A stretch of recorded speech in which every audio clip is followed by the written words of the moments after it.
হত্যা মামলায় সাবেক প্রধানমন্ত্রীর উপদেষ্টা সালমান এফ রহমান, সাবেক মন্ত্রী ডাক্তার দীপু মনি, রাশেদ খান মেনন, শাহজাহান খান ও সাবেক প্রতিমন্ত্রী জুনায়েদ আহমেদ পলককে পুনরায় গ্রেফতারের নির্দেশ দিয়েছেন আদালত। এছাড়াও সাবেক সংসদ সদস্য আব্দুল্লাহ আল ইসলাম জ্যাকবকে ৩ দিন ও সাবেক মন্ত্রী আনিসুল হকের ৫ দিনের রিমান্ড মঞ্জুর করেছেন আদালত।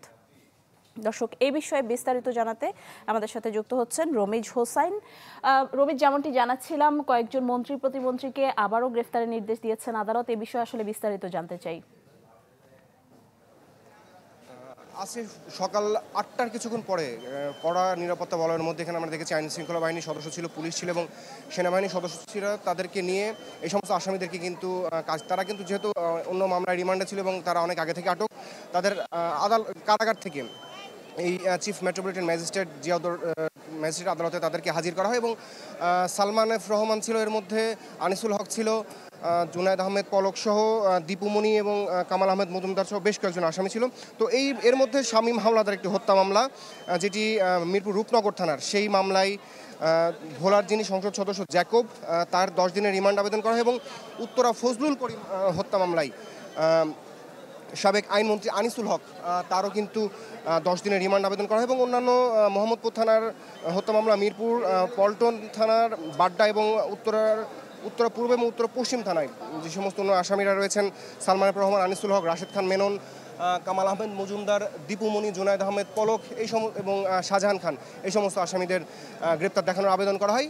পক্ষান্তরে রাষ্ট্রপক্ষ থেকে রিমান্ডের পক্ষে এবং গ্রেপ্তার দেখানোর পক্ষে শুনানি করে এবং আসামি পক্ষ যারা ছিলেন তারা কিন্তু এই রিমান্ডের বিপক্ষে শুনানি করেছিলেন। এখানে জ্যাকবকে আমরা দেখেছি আদালতের মধ্যে তিনি বলছিলেন যে তিনি যেহেতু ভোলার সংসদ সদস্য এবং তিনি তার জীবনে কখনো এই মিরপুর রূপনগর এলাকায় আসেনি, সেক্ষেত্রে যাকে মারা হয়েছে তাকে তিনি কখনো দেখেননি, তার সম্পর্কে তার কোনো ধারণাও নেই। তো তাকে শুধুমাত্র হয়রানির উদ্দেশ্যে এই মামলাতে দেওয়া হয়েছে, এই কথাগুলো আসলে তিনি বলছিলেন।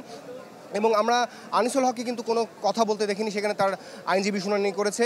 তো উভয় পক্ষের শুনানি শেষে আদালত আসলে আনিসুল হক, যিনি সাবেক আইনমন্ত্রী, তার 5 দিনের রিমান্ড মঞ্জুর করেছেন এবং ভোলার যিনি সংসদ সদস্য সাবেক জ্যাকব, তাকে 3 দিনের রিমান্ড মঞ্জুর করা হয়েছে এবং বাকি যে আসামিরা রয়েছেন সাবেক মন্ত্রী দীপু মনি, জুনায়েদ আহমেদ পলক, শাহজাহান খান এবং চৌধুরী আব্দুল্লাহ আল মামুন, এদেরকে এই যে সমস্ত অন্যান্য যেই হত্যা মামলাগুলো রয়েছে বিভিন্ন থানায়, সেই মামলায় গ্রেপ্তার দেখানো হয়েছে। তো এই ছিল এখান থেকে সবশেষ তথ্য আমার কাছে। নিশি। রমিজ, অনেক ধন্যবাদ আপনাকে। দর্শক দেখছিলেন ঢাকা সিএমএম আদালত থেকে আমাদের সাথে যুক্ত হয়েছিলেন রমিজ হোসাইন। ব্রেকফাস্ট, টিফিন কিংবা স্ন্যাক টাইমে মজাদার আয়োজন মানে অল টাইম ব্রেড।